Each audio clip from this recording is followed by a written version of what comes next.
Hello and welcome to Big Picture Monday. My name is Cali Black, here with all the context you need to totally rock this week's Come Follow Me readings. This week we are studying Doctrine and Covenants, sections 137 and 138. Happy December and happy, I don't know if I should say happy, final two revelations in the Doctrine and Covenants. Crazy. We are at the end here. Don't worry, we still have some great content to study over the next few weeks as we wrap up the year. But here we are. There's 138 revelations in the Doctrine and Covenants sections. Let's study these last two. You ready? They're really cool revelations to study. Like, this is just some of the happiest and most exciting doctrine that is also very unique to our specific religion. And the doctrines themselves are tied together, but the context, the story around these two revelations is extremely different. So that's what I'm going to walk you through so you know where section 137 comes from and where section 138 comes from. And then you get to spend this week diving into the beautiful, beautiful doctrines that are slowly uncovered in these two fantastic revelations that are also both visions. They're both visions that prophets received. I guess there is a lot in common with these two revelations, but they happened in different centuries. So let's say that that is a pretty significant difference. Okay, let's start with section 137. This is going to rewind the clock back with where we've been to the Kirtland Temple and Joseph Smith in Kirtland, Ohio. You'll remember that the Lord kept urging Joseph to build a house of the Lord. And it was kind of like, sometimes we romanticize it now as like the Lord asked him to build the first temple, but it was kind of like, what is a house of the Lord? And how is it different than a regular church? But Joseph knew there was going to be something different about this house of the Lord. There was going to be extra power and greater access to God in this building. And he didn't really understand it, and in fact didn't take the command super seriously at first. I mean, I think he took it seriously, but he wasn't like jumping on it very quickly. The Lord had to reprimand him a couple times, and Joseph finally says, okay, we're building a house of the Lord here in Kirtland, Ohio. It took a few years, lots of delays, but eventually we get to 1836, and the Kirtland Temple was basically completed. Now, this is not a temple that we are familiar with, like the ones that we're familiar with is what I mean. It was just a big meeting house with lots of pews and then lots of pulpits in another area and dividers that could come down, right? We talked about this before when we talked about the beginning of the Kirtland Temple. But this building was finished. It was done by the beginning of 1836. It was not dedicated until the end of March 1836, but for a couple months after the building was actually finished, it was already being used before the official dedication comes at the end of March. And so that's what takes us to January 1836. And Joseph is in this Kirtland Temple that is completed but not dedicated yet. And he says that he was pondering about the celestial kingdom. He was just sitting in that building, pondering about the celestial kingdom, and a vision came to his mind. And the vision was of the celestial kingdom. And he sees God the Father, and he sees Jesus Christ, and he's learning about the celestial kingdom. But then he sees something that confuses him. He sees his brother Alvin. Now, his brother Alvin tragically died before he was able to be baptized. Alvin knew about the first vision and the first parts of Joseph's role in the restoration, but he was not alive by the time the church had actually been restored, so Alvin was never able to be baptized. And Joseph sees Alvin in the celestial kingdom, and he says, why? How could Alvin get there if he wasn't baptized? And baptism by the proper authority is a saving ordinance. And the Lord gets to teach Joseph that every single person who does not accept saving ordinances in this life will have opportunities to do so in the next life. Beautiful, life-changing doctrine right here. And the Lord also teaches that children who die before the age of accountability are automatically saved in the celestial kingdom. This is where the doctrine comes from. The Lord teaches it straight to Joseph Smith in section 137. So this vision, the description of this vision, has been canonized as a revelation in the Doctrine and Covenants. And as you can see, it starts Joseph on this process where he's going to think a lot more about what this means if people can receive saving ordinances after they've died already and they're no longer on the earth. And that starts to lead into what we see happening in the Nauvoo era with the introduction of ordinances for people who have already been deceased. So beautiful doctrine there.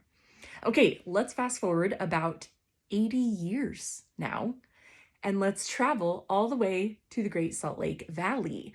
At this point, the saints have made this journey across the Great Plains. They've established their new civilization in Utah, and they're finally being left alone, and they're able to put down roots. We've got the Salt Lake Valley and other locations in Utah, and this brings us to the year 1918. Now, in 1918, Joseph F. Smith was the 6th president of the church. So the church has gone through a lot at this point. Joseph F. Smith, 6th president of the church here in 1918. Joseph F. Smith is the son of Hyrum Smith, the direct son of Hyrum Smith. However, you might be thinking, wait, this is 80 years after what's going on. Joseph F. Smith was 5 years old when his dad and his uncle, Joseph Smith, were killed. So Joseph F. Smith, very young when he loses his father. He then accompanies his mother, Hiram's widow, right, across the plains, but his mother dies when Joseph F. Smith is about 14 years old. So by the age of 14, no parents. And Joseph F. Smith lives kind of a difficult life. But at this point in 1918, he had been president of the church for 17 years. 17 years, yep. He was almost 80 years old at this point. And recently, his son, his son-in-law, and his daughter-in-law had all died, tragically, unexpectedly. And then the world itself in 1918 was grappling with a crazy flu pandemic that wiped out a ton of people. The world was also trying to recover from what we know as World War I, the Great World War. And so the world is in turmoil. Joseph F. Smith's personal life is kind of in turmoil. He's dealing with a lot of dark things, and he kind of knows that he's at the end of his mortal life as well. And all of these factors lead to him pondering about what happens after we die. What is next? What is the spirit world like? And Joseph F. Smith sees a vision open up to his mind. Now, his vision is focused on the spirit world, what happens directly after we die. And that is broken into spirit paradise and spirit prison. And Joseph F. Smith sees this vision of what this will be like. He sees righteous people from all sorts of generations who are in spirit paradise, who are being organized and sent to the people in spirit prison to preach the gospel to them. This beautiful, hope-filled gospel of we are never out of time. There are always more opportunities to accept Jesus Christ and his gospel, which is so cool. So beautiful vision that Joseph F. Smith sees. He dictates this to his son. His son writes it down, presents it to the First Presidency and the Quorum of the 12 Apostles, who unanimously approve this and present this to the church. And Joseph F. Smith dies a couple weeks after this is presented. This is in October of 1918. Okay, there you have it. Those are the two revelations/visions that we're studying this week.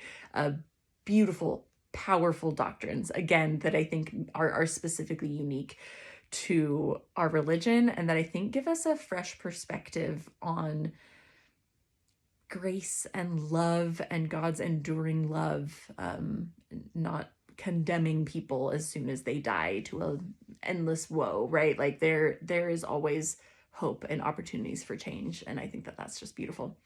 I think my personal focus question comes from one of my favorite scripture study tips that I feel like is perfectly displayed in both of these sections. And that is, what were Joseph Smith and Joseph F. Smith doing prior to receiving these revelations?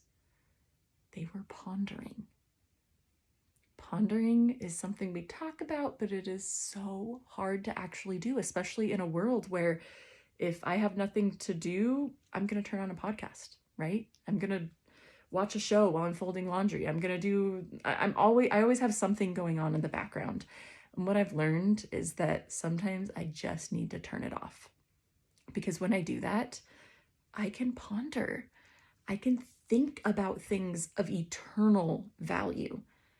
And when I do that, it leads to revelation, especially when I'm reading my scriptures. If I'm just reading through to get through, and I'm like, yeah, don't let my mind wander. I just got to get through my reading assignment here. I'm stifling any sense of pondering. But when I'm like, no, let me stop after this verse and just think about it. And I don't understand that, but I'm going to ponder on it. I'm going to ask a question. I'm going to pray. Like, that is what leads to beautiful revelation. And yet it is so hard because pondering does not look productive. I'm with you. It is hard. But yet we wouldn't have these revelations without prophets of the Lord who were willing to just stop and think and ponder and pray and commune with God. And I believe that we can each receive revelation for our life that is equally as valuable and can give us insight into our personal, unique circumstances if we stop and ponder. We build that into our scripture study. We build it into our drive time or our whatever we're doing during the day. If we have opportunities to stop and ponder, I think we might hear the voice of the Lord a little bit more. All right, have a great week this week and happy studying.